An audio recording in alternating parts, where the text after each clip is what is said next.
Okay, so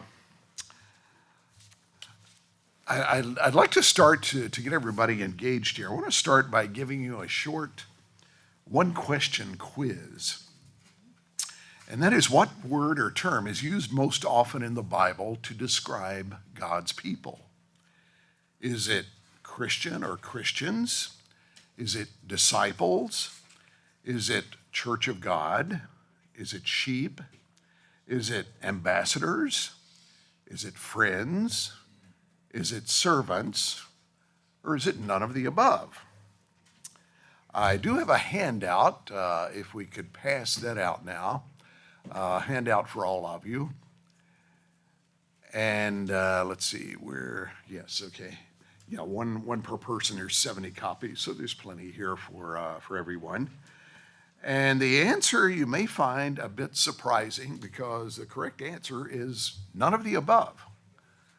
All of these terms are used for God's people, God's church, but the one that is used most often, the term or word, I was surprised when I found this out, looked into it, but the word most used most often in the Bible for God's people is slaves. Slaves. Quite surprising here. God's word uses the word slaves to describe his people far more than any other word. We are called slaves of God, or God's slaves, or slaves of Christ, repeatedly in the Bible. And this is why I have this handout here. It has a number of scriptural references. We won't go through this, but I will refer to it here in just a couple of minutes here. But it's just primarily a reference for you to go through and look at this. So what does that mean when God's word continually refers to us as his slaves? And that leads us into the title for this Bible study, which is Slavery in the New Testament Period. Slavery in the New Testament Period. Or subtitled, What Does It Mean to Be Slaves of God? What does it mean to be slaves of God? What are the implications of it when God's word repeatedly refers to us as his slaves? First of all, why talk about this subject? Slavery is an uncomfortable subject, obviously, but there are several reasons for discussing this. And probably the most important one is the fact I just mentioned, that God's word uses the term slaves to describe his people far more than any other term or word. So he uses that term slaves to describe us, to describe all of you, to describe me, every one of us. So we need to know what that means. Specifically what it meant to the writers of the New Testament when they used that word again and again and again for this, for us. And secondly, because the Bible talks about slaves and slavery, we need to understand what that means, or what it meant at that time, and the lessons that God wants us to learn from that. Now, you're probably about this time scratching your head and thinking, I can't think of a single Bible verse where we're called slaves. So, and that's pretty much true if you look at most Bible translations, and you would be justified in that, because this Greek word that is translated slave was mistranslated for literally centuries.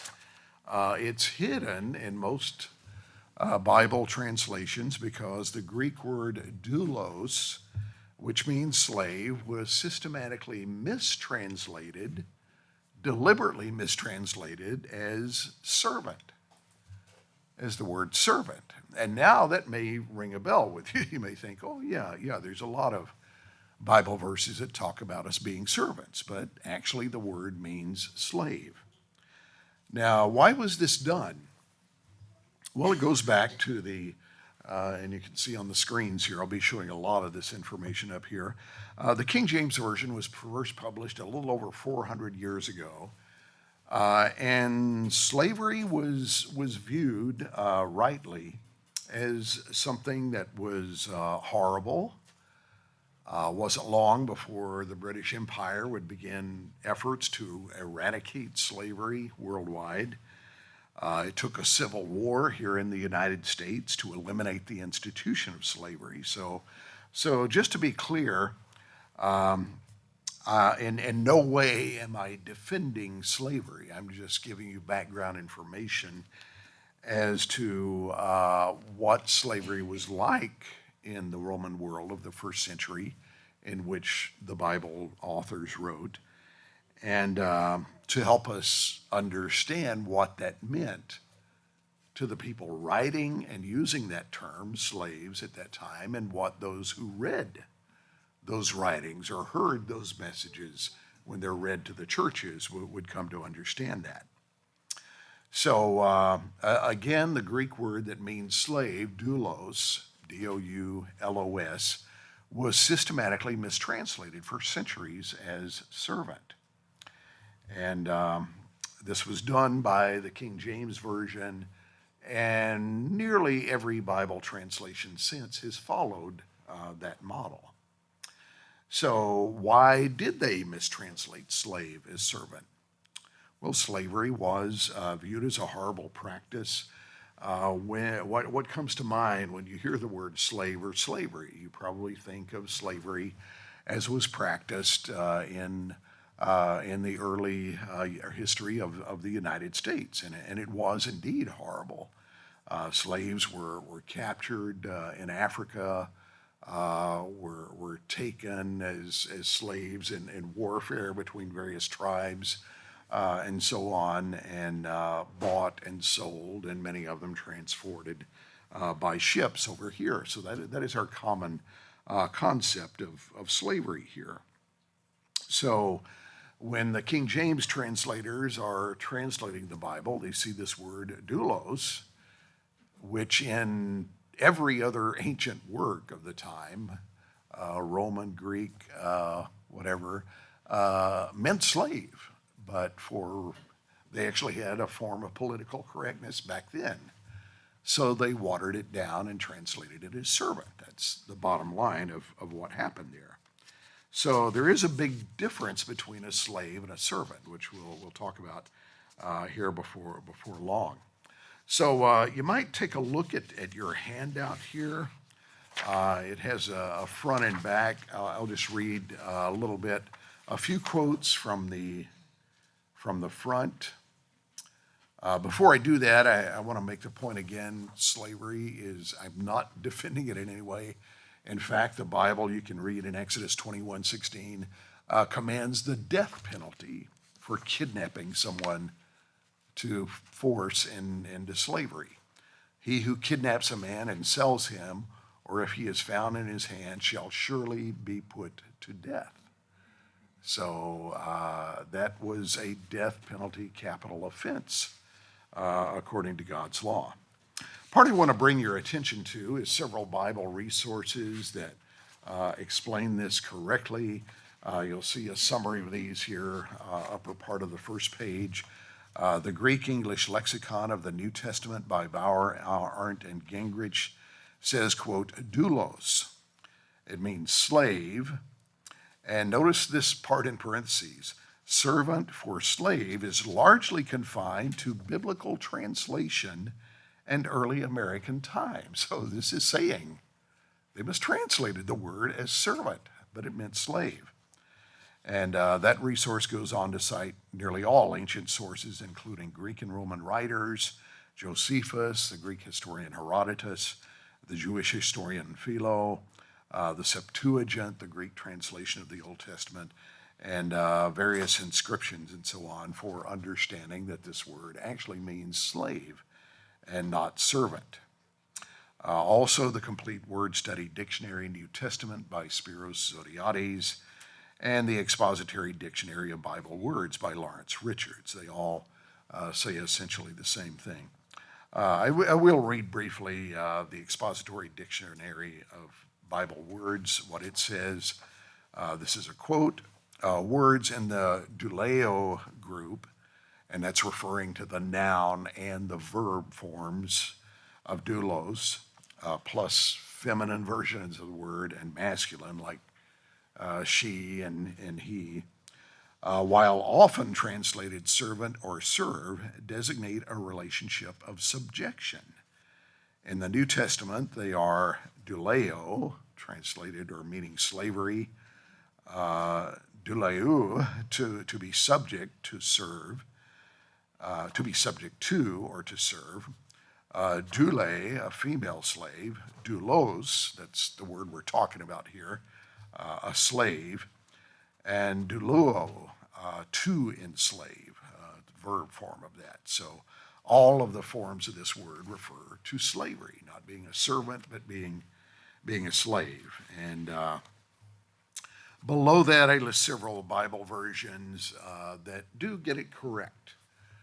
Green's literal translation, which I'll be mostly using today, the New English Translation, the Complete Jewish Bible, and the Holman Christian Standard Bible.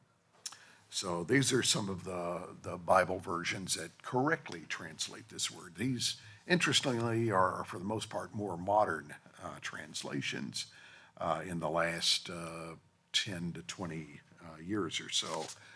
They have done a good job of translating it correctly.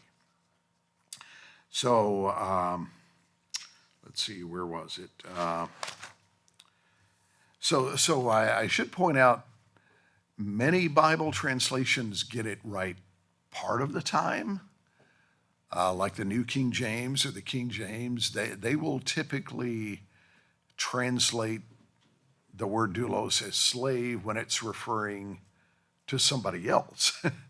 But when it's referring to church members or Christians, they generally translate it as servant. That's kind of generally what they do, because again, the stigma attached to this word, they're just not sure how to process why do these Bible writers refer to us as God's slaves? So they, for again, reasons of political correctness, just mistranslated as servant.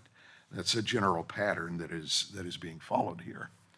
And it's very common. This word doulos appears 2 different sources. I didn't count it myself, 117 or 127 times in the Bible, and most of the time it's referring to God's people. And you can see on the handout, if you read down at the bottom of that first page, you'll see Peter and John called themselves slaves. Paul called himself a slave of Jesus Christ. Paul called himself and Timothy slaves of Christ. Peter called himself a slave. Second page or back page, James, the half-brother of Jesus, called himself a slave. Jude, another of Jesus' half-brothers, called himself a slave. Paul calls ministers of the church slaves. Paul calls church members slaves. Peter calls church members slaves. Jesus Christ calls church members his slaves. So again, just don't take the time to read these now, but just to illustrate my point. And there are many more uses of this. So in fact, this is rather interesting. Every New Testament writer uses doulos, meaning slave, in referring to God's people.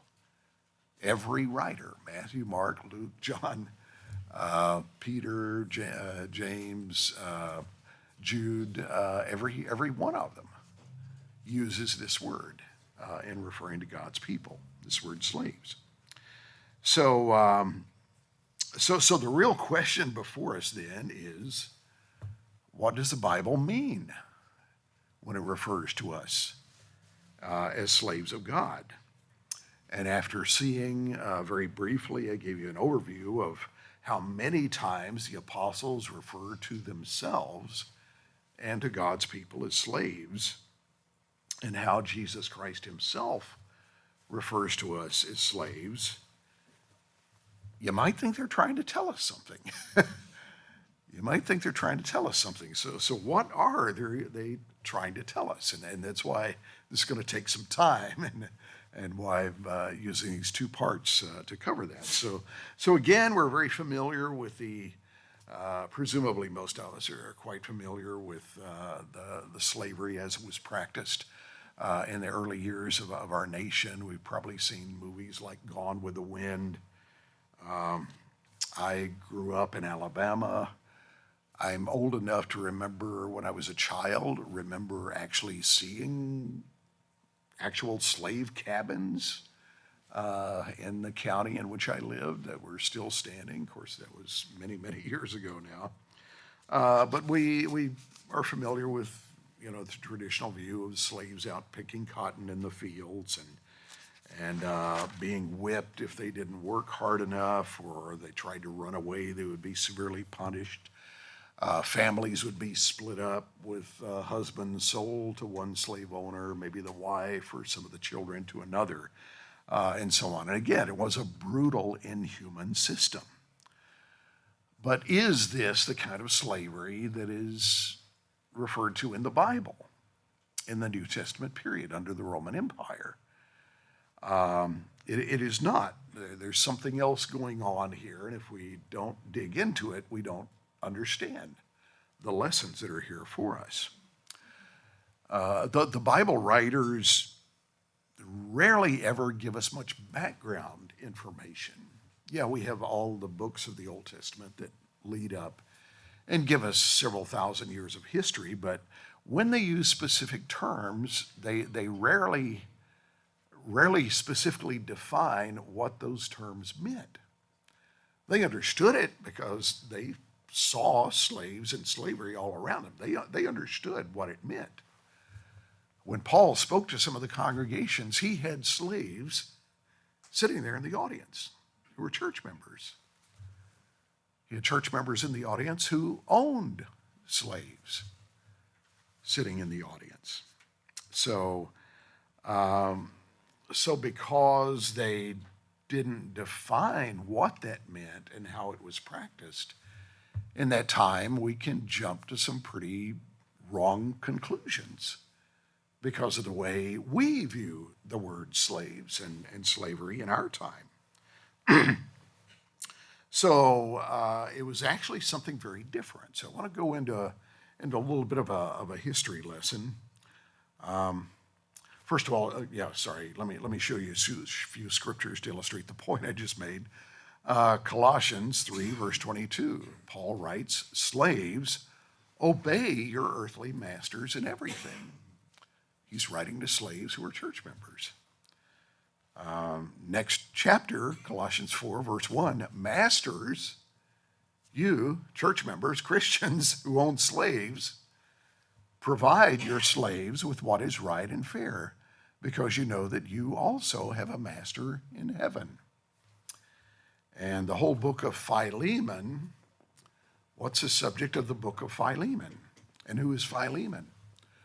Philemon is a church member who owned a slave named Onesimus who ran away from him.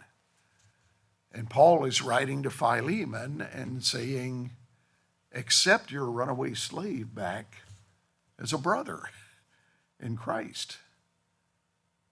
So this is a very real thing in the New Testament church. It's not hypothetical, it's not theoretical. It's a very, very real thing that was going on then. So let's, a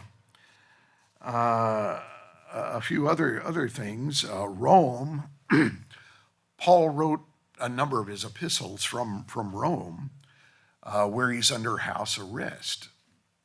So Paul lives in Rome for multiple years. Rome had the largest slave market in the Roman Empire. Paul also lived for several years in the city of Ephesus in what is today Turkey, Asia Minor. Ephesus had the second largest slave market in the Roman Empire. So again, this is very real to him and the Bible writers. So a point we should think about here is that Paul and other Bible writers, biblical writers, specifically refer to us as slaves to teach us crucial spiritual truths. You may want to write this down. They specifically refer to us as slaves to teach us crucial spiritual truths. And if we don't understand the background, all of that goes right over our head and we miss it. So to understand the difference between slavery as we know it and slavery as it was practiced in the Roman Empire, we need to ask ourselves some questions. And the first question we would ask is, well, where did the Romans get their slaves? Where did the slaves come from? Did they just magically appear on the streets of Rome? No, they didn't. The way the Romans got their slaves was the same way every ancient empire got their slaves, and that was through either buying them or through conquest. The Roman Empire was a conquering empire. Started out in Italy, spread all around to encompass the entire Mediterranean, down into North Africa, up into Europe, up into Britain, into the Middle East. And as they spread out, they spread through conquest. They took over these other empires, other kingdoms, other peoples, other cultures. They did it primarily by warfare. Well, when they captured a town or a city or something like that, what did they do with the people? What did they do with the people? Well, you don't kill the people because people are a valuable resource. And the Romans knew that. So going back as far as you want to in history, virtually nobody ever killed off the populations of the people that they conquered. They didn't do that because the people were valuable. They were a good resource. So as far back as you want to go, whether it's ancient Egypt or Babylon or Assyria or Greece or Rome or any of these empires, when they conquered people, they enslaved them and put them to work to create value, to create wealth. These people were not stupid. The Romans didn't build the greatest empire in the history of the world by being stupid. Now they might, granted, they might execute a few hundred or a few thousand to make an example of them, particularly Rome, to illustrate the point, you don't mess with Rome, or this is what happens to you. So sometimes there would be considerable executions and so on, but for the most part, they were not going to waste these resources, the human resources there. So when the Romans captured a city of, say, 10,000 people, took 10,000 captives, what did they have? What did they have? And these are actual paintings of people from the Roman Empire, 1st and 2nd century. Were all of these captives in the city alike? No, they weren't.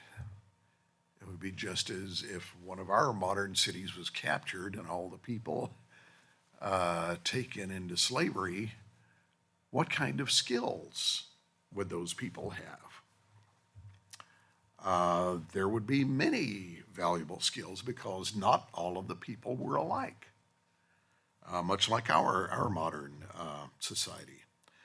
Some of the people who are taken would be carpenters, metalsmiths, jewelers, engineers, builders, doctors, administrators, bakers, cooks, valuable occupations like that. Are you going to take a doctor or metalsmith or a jeweler or an engineer and put them out working in your fields to harvest your crops? No, you're not.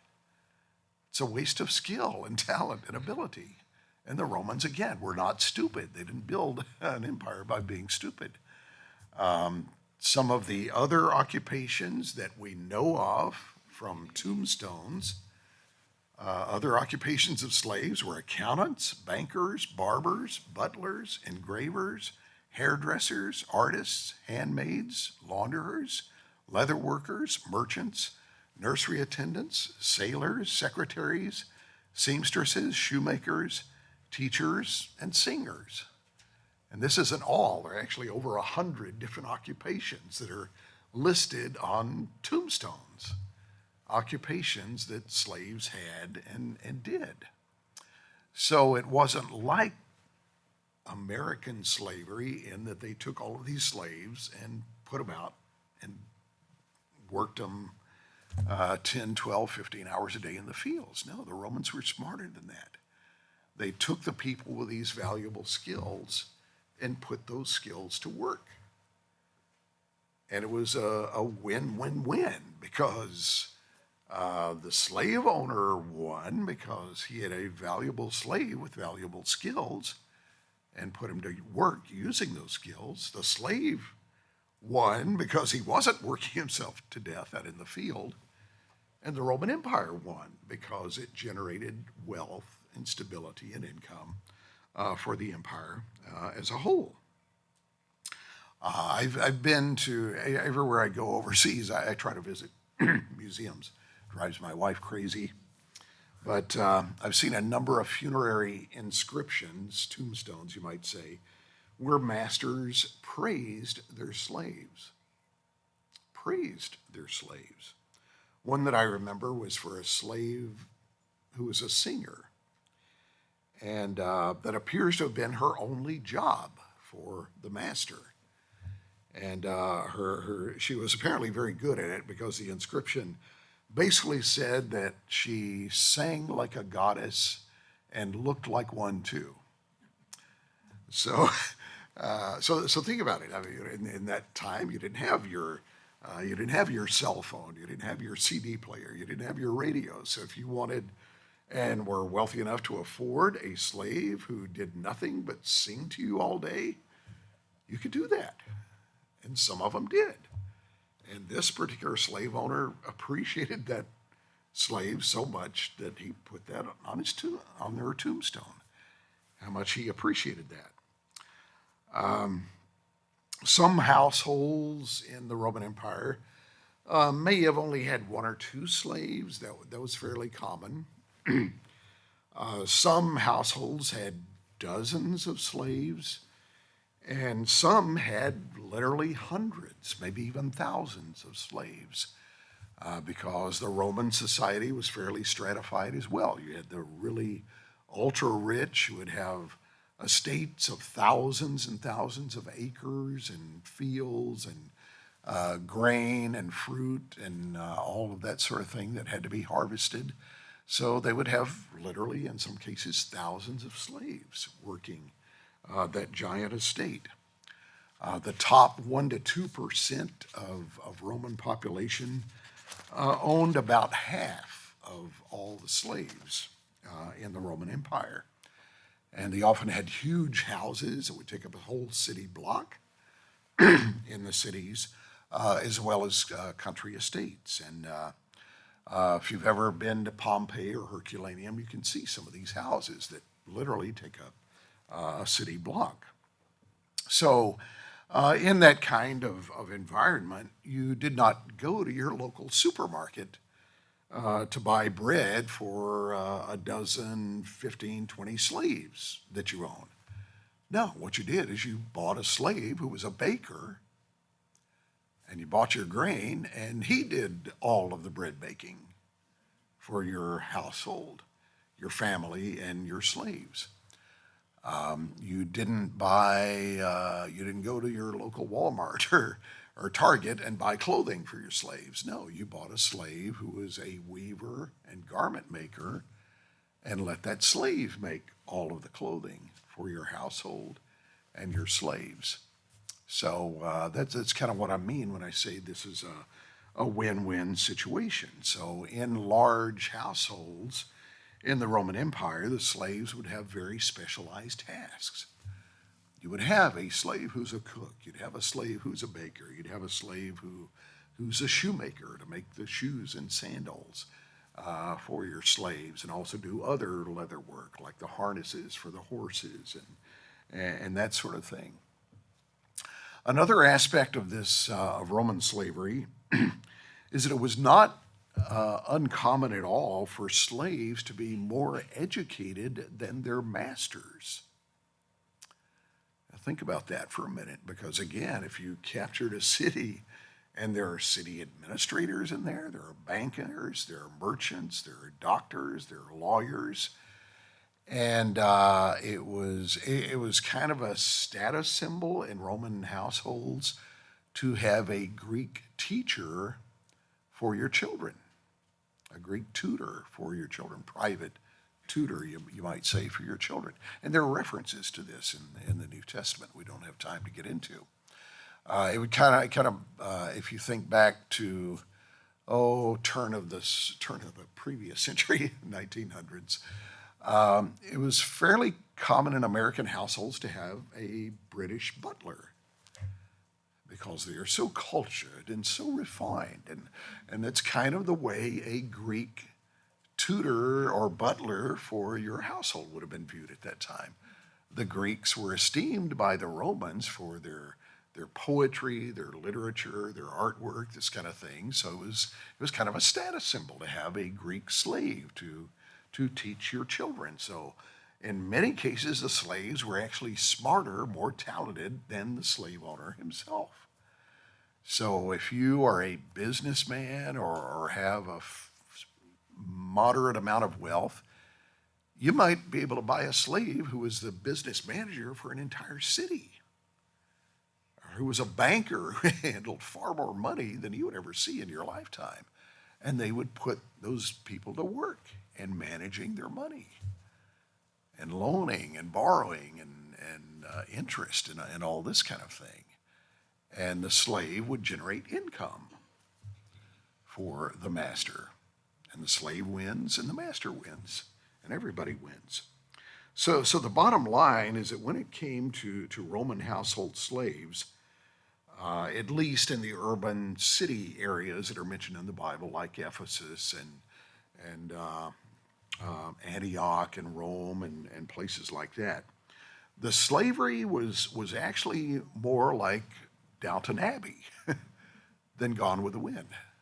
How many Downton Abbey fans do we have here?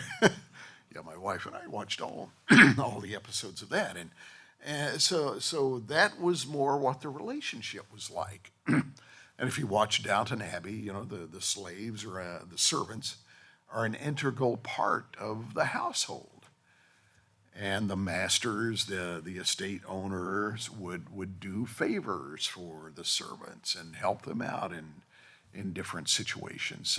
So that would actually be a much closer parallel to what slavery was like in the Roman Empire than the view we have of slaves out picking cotton in the fields and being whipped and beaten and so on. Very, very different picture. Very different picture here.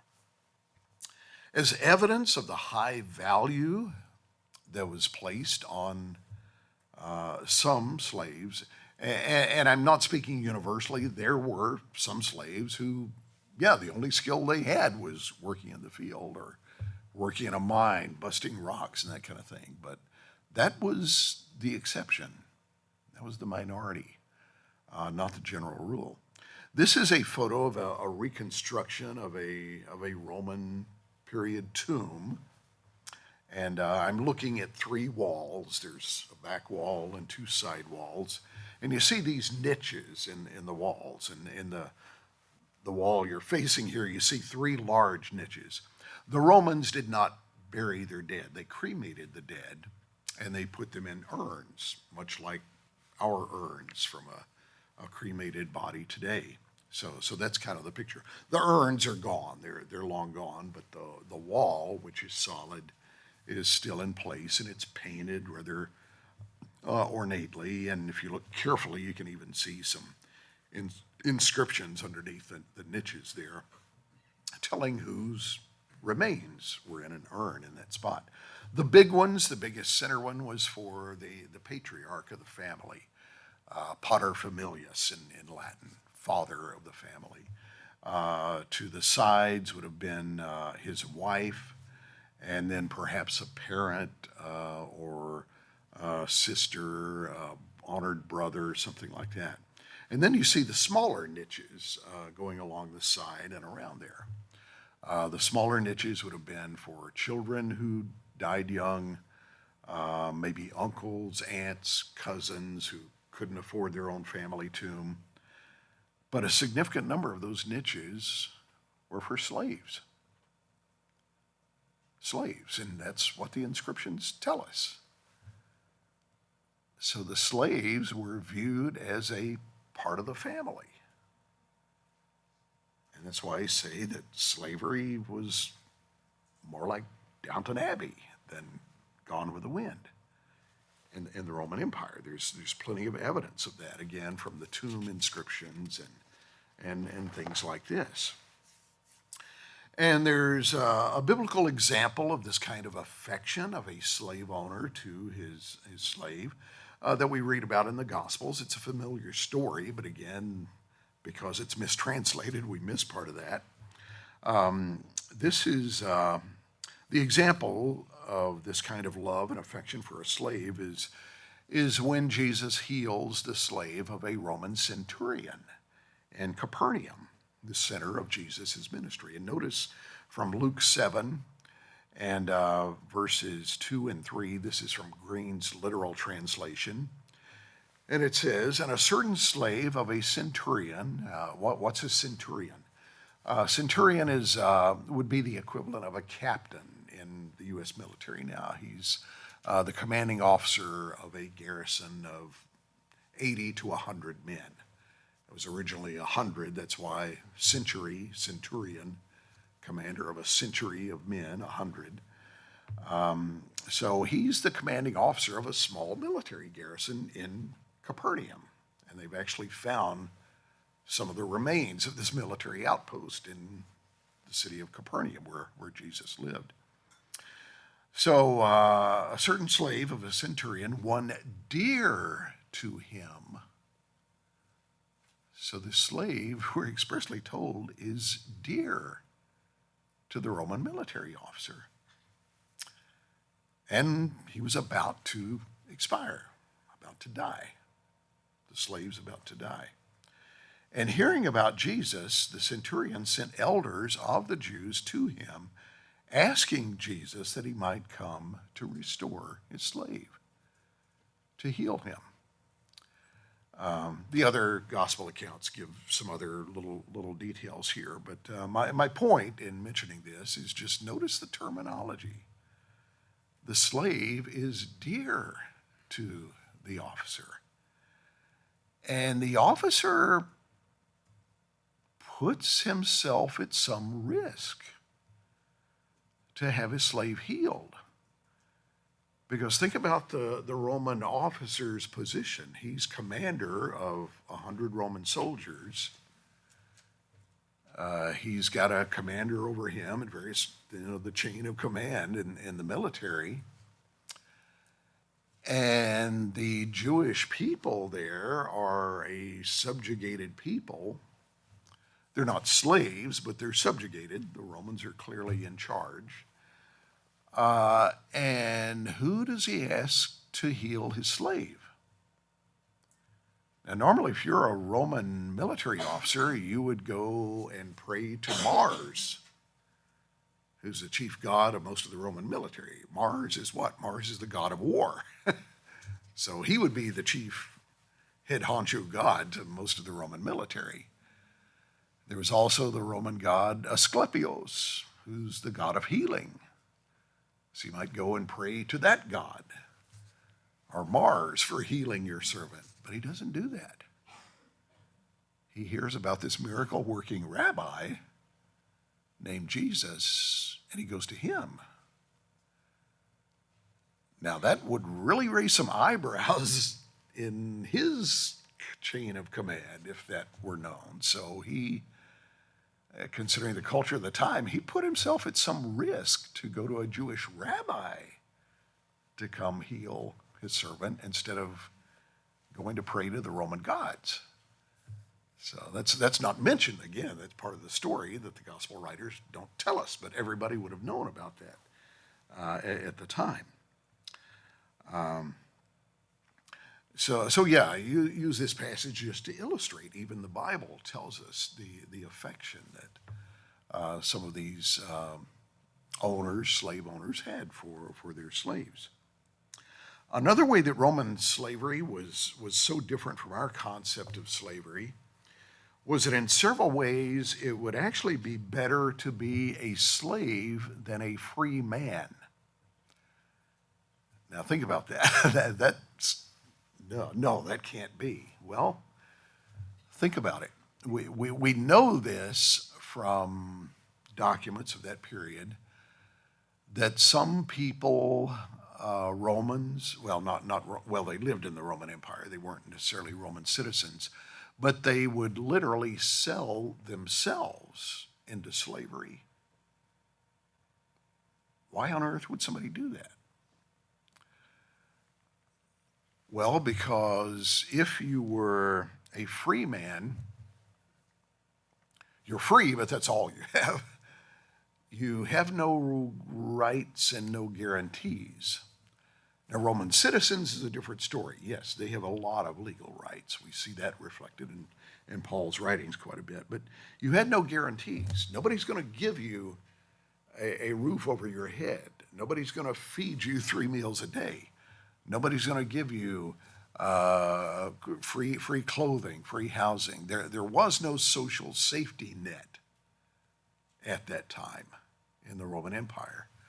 So if you were a free man, and you had a wife and several children to support, and your crops failed,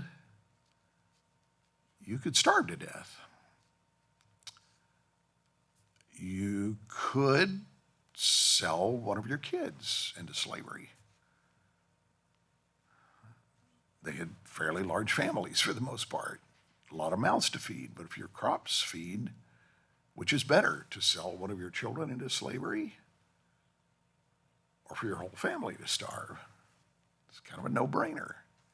And this happened. We've got it recorded examples of that. We don't have that specifically recorded in the Bible, but that was another way that people became slaves. They would sell themselves into slavery or maybe sell one of their children. And they're granted, it wasn't necessarily a permanent thing. There might be a 5-year limit or a 10-year contract or something like that to it. That would have been fairly typical too.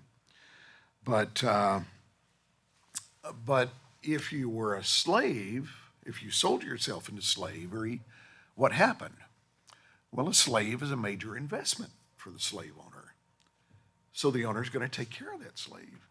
He's going to give him a roof over his head. He's going to give him clothing to wear and to keep him warm. He's going to give him shoes and sandals for his feet. He's going to give him 3 meals a day. So it can be a productive slave to the master. It's an investment. The owner has a lot of money invested in the slave, so he's going to take care of his slave. He's not going to, for the most part, not going to treat him really poorly. He doesn't want to see his slave get sick because then he can't work. Sure not going to want to see his slave die because then he's lost out on his investment. So in some cases, it was advantageous for an individual to sell himself into slavery because then at least he would be taken care of. Sometimes couples would apparently even do that, and children, as I mentioned, as well. We see an illustration of the lack of rights of a person in the Roman Empire. In the example, it's recorded in Acts 16. We won't turn there and go through it. But just to briefly summarize, Paul and Silas cast a demon out of a slave girl who was telling fortunes. That's how the master used that girl. She's telling people's fortunes. And they cast the demon out, that is the one actually telling the fortunes. And a minor riot ensues, and Paul and Silas are beaten by the Roman authorities and thrown into prison. And if you read the story, they come the next morning to bring them out, and Paul says, I'm not going to go till I get an apology because we're Roman citizens. And that kind of horrifies the people who've beaten them, because if you beat a Roman citizen without good reason or legal justification, same thing can happen to you, or something quite worse. And the reason I mention this example is Roman citizens had rights against being mistreated in that way. But if you were just the average run-of-the-mill person who wasn't a Roman citizen, they could do that to you. They could drag you off the street, beat you half to death, and there's nothing, you had no recourse. You couldn't do anything about it. So again, that illustrates the lack of rights and why someone might sell themselves into slavery. And again, same thing, if you're a slave, you're going to get a certain amount of protection from your owner, because if they took a slave and beat him up and threw him into prison, the slave owner can go back on whoever did that and say, hey, that is my property that you just confiscated there, that you just mistreated. You owe me for the lost week of work that he missed out because you beat him up and broke his rib, or something like that. So there were advantages where someone might want to sell themselves into slavery. And if you did that, you could actually end up better off in the long run. Because again, you would get your meals, you would get your clothing, you would get your shelter and so on. We'll go into more detail later on this afternoon, because there are Bible references to this type of thing that'll take some time to explain. So again, first century slavery in the Roman Empire was very different from our concept of slavery based on American history. And if we apply our understanding of slavery to what we read about slavery in the Bible, it just doesn't work. It just doesn't work because of these differences. So I want to conclude here with very, very briefly some of the differences between a slave and a servant to help us distinguish between the two in our minds. First of all, we have a column for slave and servant at the top.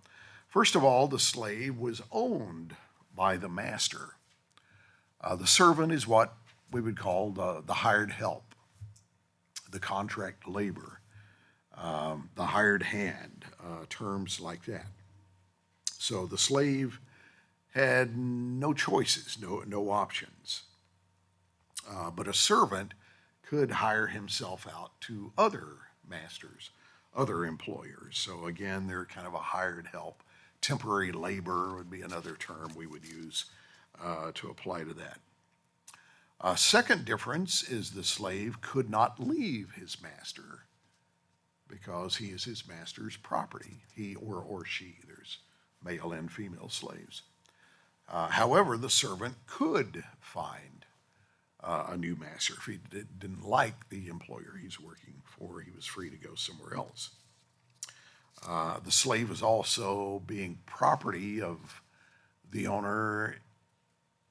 It wasn't advantageous to run away because you would get severely punished if you were. And if you did run away, where would you go? The Roman Empire encompassed basically the known world at that time. So you might have to go 500, 800, 1,000 miles away to escape the bounds of the Roman Empire. Most people just would never be able to realistically do that.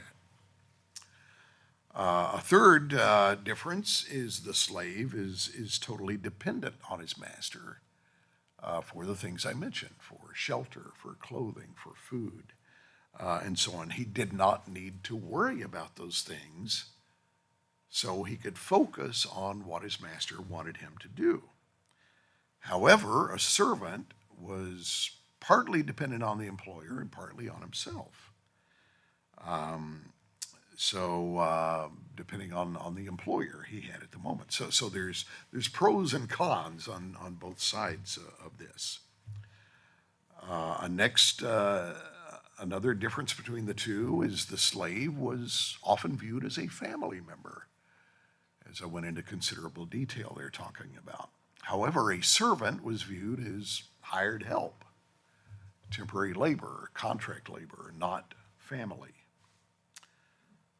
Another difference is the slave had no option other than complete obedience. However, the servant had options, including the option to leave if he did not like the conditions. And another difference is the slave had to show complete, unquestioned submission to his master. And he has to, again, because again, he has no other options. However, a servant chooses whom he will submit to, and if he doesn't like working for one person, he can go find someone else. And the last difference, there are others, but these are the key ones to keep in mind. The slave is totally motivated to serve and please the master, whereas the servant is partially motivated to serve the master, but he also serves himself. And there are implications in all of this for our relationship with our master, God, and we'll talk about those some more in the sermon time. The point I want to leave you with as a result of this is this. What does it mean to be slaves of God? If you want to sum it up in one statement, it's this.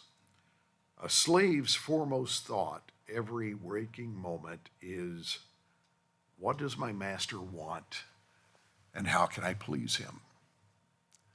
What does my master want and how can I please him? And that is the key takeaway for us as slaves to our master. Every waking moment we ought to be asking ourselves, what does my master want and how can I please him? And we've got about 4 minutes left, so any questions from anyone? If not, feel free to catch me. Yeah. I was curious at the beginning when you were speaking about the New Testament instructions on having a slave. Yes. Colossians and the Philemon. Right. In the Old Testament, wasn't there a duration, like a sabbatical? You could only be a slave for so many years, and then you were freed. And would they not have continued with that into the New Testament? If the slave owner was Jewish, yes, that's and that's a very good point. And actually, that brings up a side point. There was a condition. Yeah, normally you would, yeah, you'd be freed at the after the 7 years, but there was a condition. And it sounds gross to us, but they put the guy's earlobe up and drive a nail through it into the doorpost, which symbolized you were then bound to that owner for the rest of your life. And they could do that, and that in itself illustrates that, considering the vagaries of the time, that person would be willingly accepting and acknowledging that, hey, I'm better off being his slave than out on my own. So they could choose. They could choose to stay there. Yeah, that alone illustrates one of the points I was making. Sometimes it's better to be somebody's slave than a free person, because there's vagaries with bad crops, bad weather. You can, any number of things that could cost you and your family their lives and wealth and so on. So, yeah, good point. Yes, Dan. Did the offspring of the slaves belong to the master in perpetuity? They did in Roman period. I think in virtually every period they did. Yes. Unless the scenario we were just talking about, if a father sold himself into slavery, the children didn't necessarily go. Actually, what seems to have happened in most cases like that, he would sell himself for a period of time. Let's say 5 years. I agree to become your slave for 5 years. He would be essentially paid the money up front and then would work that 5 years to pay it off. So what the advantage, yeah, and I should have mentioned this earlier, so I'm glad you asked that question. By getting that money up front, that money would go to his family and would cover their expenses and so on. So he might not be able to feed his whole family and himself, but he might get enough money from selling himself into slavery. And the same thing with a child, like I mentioned. They would be paid that money up front, and that would get them through, the next year for their crops and so on, and potentially prevent the whole family from starving, something like that. But yeah, it would depend on what was negotiated, whether children or even spouses would be included in that period. Now, if you were captured in a city, yeah, all bets are off. Yeah, you just go. There were actually slave traders who followed the Roman armies, and when they'd capture a city and they get 3,000 or 10,000 slaves, they would, they would set up a slave market and just sell them off there. It's interestingly, after the fall of Jerusalem in 70 AD, there were so many Jewish slaves that the market price for slaves in the Roman Empire dropped for a decade or more because there was surplus of slaves on the market. So sad, but that was the reality. So, okay, it is 12 noon, so we'll break for lunch and then come back in an hour.